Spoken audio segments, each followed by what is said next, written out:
ಆಶಿಸು ಚಾನೆಲ್ಗೆ ನಿಮಗೆಲ್ಲ ಸ್ವಾಗತ.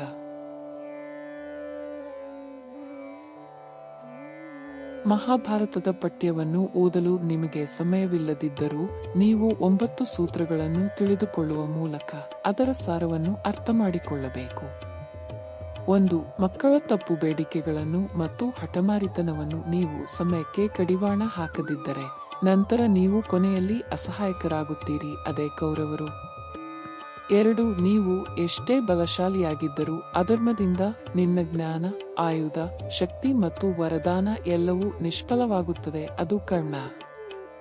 3. ಜ್ಞಾನವನ್ನು ದುರುಪಯೋಗಪಡಿಸಿಕೊಂಡು ಆತ್ಮನಾಶದಿಂದ ಪ್ರಳಯವನ್ನು ಆಹ್ವಾನಿಸುವಷ್ಟು ಮಹತ್ವಾಕಾಂಕ್ಷೆಯನ್ನು ಮಕ್ಕಳನ್ನು ಮಾಡಬೇಡಿ. ಅದು ಅಶ್ವತ್ಥಾಮ. 4. ಭೀಷ್ಮ ಪಿತಾಮಹತರ ಅಧರ್ಮಿಗಳಿಗೆ ಶರಣಾಗಬೇಕು ಎಂದು ಯಾರಿಗೂ ಅಂತಹ ವಾಗ್ದಾನವನ್ನು ಎಂದಿಗೂ ನೀಡಬೇಡಿ. 5. ಆಸ್ತಿ, ಅಧಿಕಾರ ಮತ್ತು ಅಧಿಕಾರದ ದುರುಪಯೋಗ ಮತ್ತು ದುಷ್ಕರ್ಮಿಗಳ ಸಹವಾಸವು ಕೊನೆಯಲ್ಲಿ ಆತ್ಮನಾಶದ ದರ್ಶನವನ್ನು ನೀಡುತ್ತದೆ, ದುರ್ಯೋಧನನ ಹಾಗೆ. 6. ಹಣ, ಮದ್ಯ, ಅಜ್ಞಾನ, ಮೋಹ ಮತ್ತು ಕಾಮ ಸಹ ಕುರುಡನ ಕೈಯಲ್ಲಿ ವಿನಾಶಕ್ಕೆ ಕಾರಣವಾಗುತ್ತದೆ, ಧೃತರಾಷ್ಟ್ರ ಮಾಡಿದ ಹಾಗೆ. 7. ಅರ್ಜುನನ ಹಾಗೆ ಒಬ್ಬ ವ್ಯಕ್ತಿಯು ವಿವೇಚನೆಯೊಂದಿಗೆ ಜ್ಞಾನವನ್ನು ಹೊಂದಿದ್ದರೆ ಆಗ ವಿಜಯವು ಖಂಡಿತವಾಗಿಯೂ ಸಾಧಿಸಲ್ಪಡುತ್ತದೆ.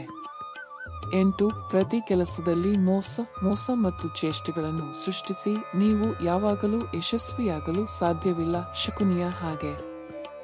9. ಯುಧಿಷ್ಠಿರತರ ನೀವು ನೀತಿ, ಧರ್ಮ ಮತ್ತು ಕರ್ಮವನ್ನು ಯಶಸ್ವಿಯಾಗಿ ಅನುಸರಿಸಿದರೆ ಜಗತ್ತಿನಲ್ಲಿ ಯಾವ ಶಕ್ತಿಯೂ ನಿಮ್ಮನ್ನು ಸೋಲಿಸಲು ಸಾಧ್ಯವಿಲ್ಲ.